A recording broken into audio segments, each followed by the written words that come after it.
Alright guys, welcome back, and in this video I want to start talking to you about WPA and also WPA2 password recovery.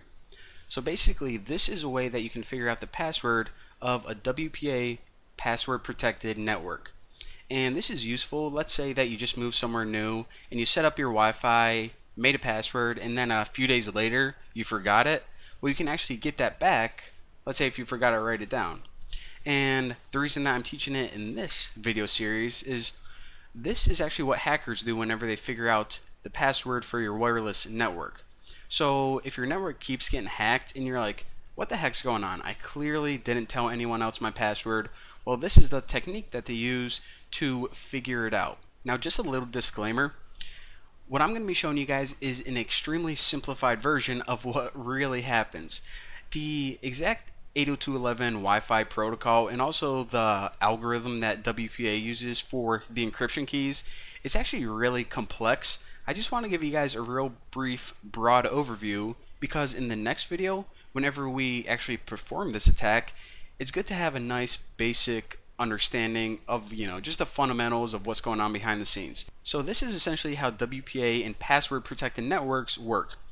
Whenever you have a device and it wants to access a password protected network, we'll say the password's bacon123, what this tablet needs to do is it needs a way to verify that it knows the password.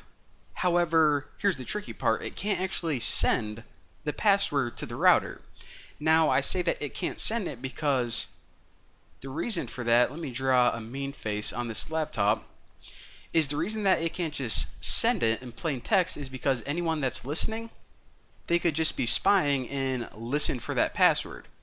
Alright, that's kind of tricky. So how the heck is this tablet going to prove that it knows the password without actually saying the password?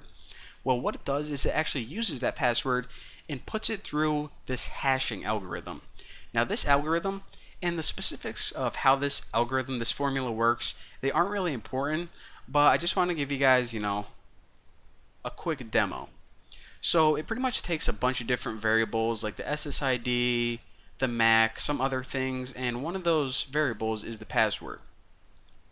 So it takes all of these pieces, runs it through a hashing algorithm, and comes up with this weird answer, which is like 87JK, I'm just making this up, 42 explanation point. So there you go. So the reason that this actually works is because this guy right here, if he knows the correct password, then he's going to get this answer right there. So then he can get that and send it across the network. So 87JK42 whatever. Now this access point, it obviously knows the answer because it's stored in there, and it knows all the other pieces, so it's going to know that the correct answer is 87JK42 right there.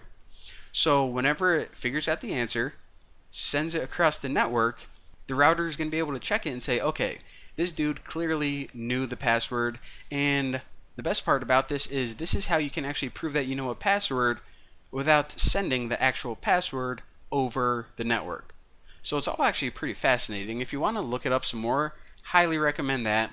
And this isn't, all there is to it. From here, they do other stuff like make their encryption key, and once they both have the encryption key, that is how this tablet and this access point can encrypt and decrypt packets for a nice secure conversation. And if you remember a couple tutorials ago, whenever we viewed those packets and we were trying to read them, it looked like all mumbo jumbo. Well, the reason for that is because it was encrypted using the encryption key that was derived from basically this authentication method known as a four-way handshake. So this is all pretty technical, and like I said, we really don't need to understand most of this. What you really need to understand is this.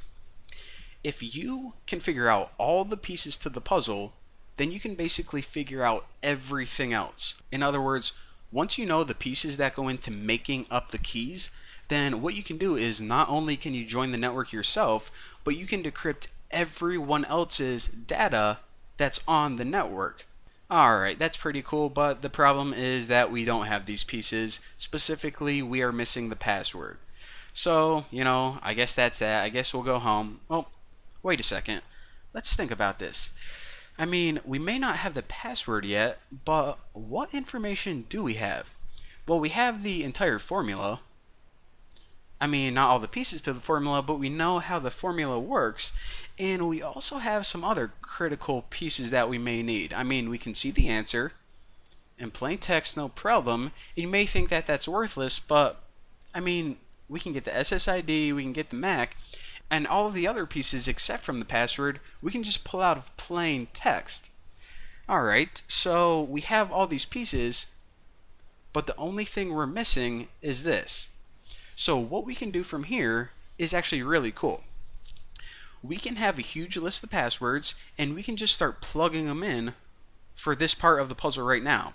So we're going to run through a huge list, and whenever we hit one that gives us this answer, we know that that is the correct password.